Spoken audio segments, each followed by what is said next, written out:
আজ আমি এসে গেছি বাংলাদেশের সবথেকে পুরনো মসজিদ, প্রায় 500 বছরের পুরনো মসজিদ, কুটুম্বা মসজিদ, যেটা মুঘল আমলে প্রতিষ্ঠিত হয়েছিল। এই দেখো, এই হচ্ছে সেই মসজিদ। আমি তো আস্তে আস্তে তোমাদের সামনে সমস্ত চিত্রটা শেয়ার করব। তো শুরুটা করা যাক একদম এন্ট্রি পয়েন্ট থেকে। চলো, লেটস গো। এই দেখতে পাচ্ছি, এটা হচ্ছে মেন গেট আর কি, প্রবেশদ্বার। ঐতিহাসিক কুটুম্বা মসজিদ, দেখো লেখাই আছে, এই হচ্ছে মেন গেট। এখান থেকে কিন্তু কিছুটা চলে গেলেই আমরা পৌঁছে যাবো মসজিদে। এই মসজিদের বাইরে কিন্তু দেখতেই পাচ্ছ ছোটোখাটো কিন্তু কিছু দোকান আছে, মেলা মানে একটা মেলার মতনই আর কি। দেখতে পাচ্ছ এই সব সাইডে কিন্তু দোকানও আছে, তোমরা কিন্তু এখান থেকে চাইলে জিনিসপত্র কেনাকাটি করতে পারো। বিভিন্ন টাইপের দোকান আছে, মেলাতে যেরকম দোকানপাট থাকে ঠিক সেরকমই।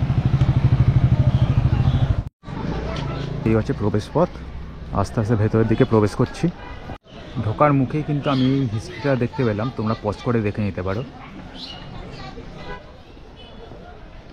এই দেখো, এই হচ্ছে সেই মসজিদ। এটা কিন্তু পুরোটাই পাথর দিয়ে তৈরি হয়েছে।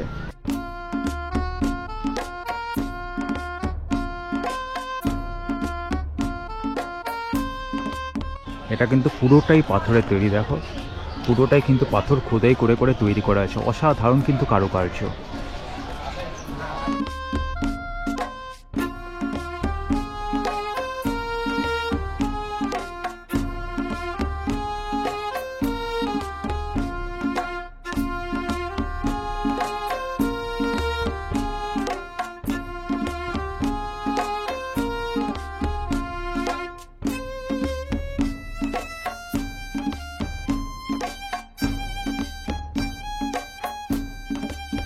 এই মুহূর্তে আমি মসজিদের পেছনের অংশে চলে এসেছি। চলো এখানকার ভিডিও তোমাদের আমি দেখিয়ে দিই। এই দেখতে পাচ্ছ, এটা হচ্ছে মসজিদের পিছনের অংশ।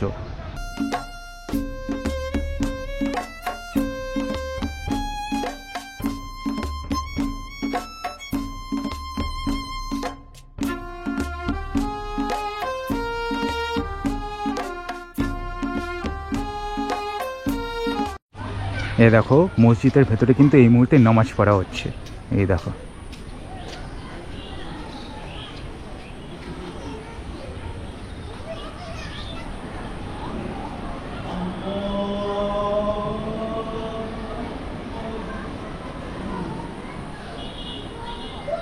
তো এতক্ষণ তো আমি মসজিদের চারপাশটা তোমাদের ঘুরিয়ে দেখালাম।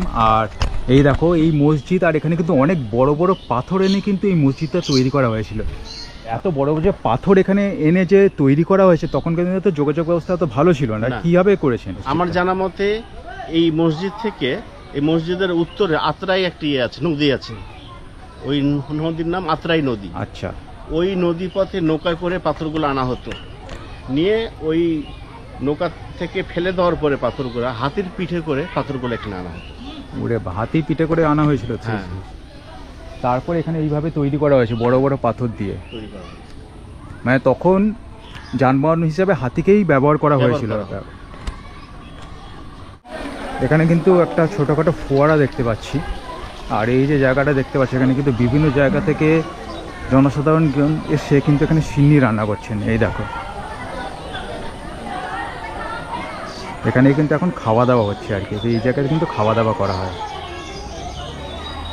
আমি এখন মসজিদে একদম ফ্রন্ট সাইডে দাঁড়িয়ে আছি। তার ঠিক এখানেই দেখো, ফ্রন্ট সাইডেই মুখেই কিন্তু একটা বড় দিঘি। দেখো, তোমাদের এই পাশ থেকে দেখালে আরও ভালো মতন বুঝতে পারবে। এ দেখো কত বড় দিঘি। আর এটা কিন্তু বাংলাদেশের বড় দিঘিগুলোর মধ্যে একটা ধরা হয়।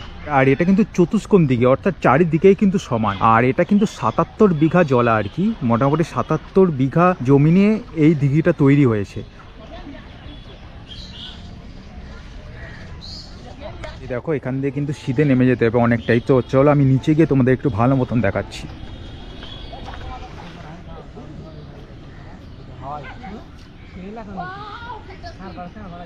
এখানে কিন্তু একটা মহিলা ঘাটও আছে। তো নামাজ পড়ার আগে কিন্তু মহিলারা এখান থেকে উঁচু করে আসে।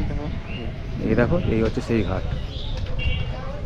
500 বছর আগে মোগল আমলে স্থাপিত কুসুম্বা মসজিদের ভিডিও তোমাদের কেমন লাগলো অবশ্যই কিন্তু কমেন্ট করে জানিও।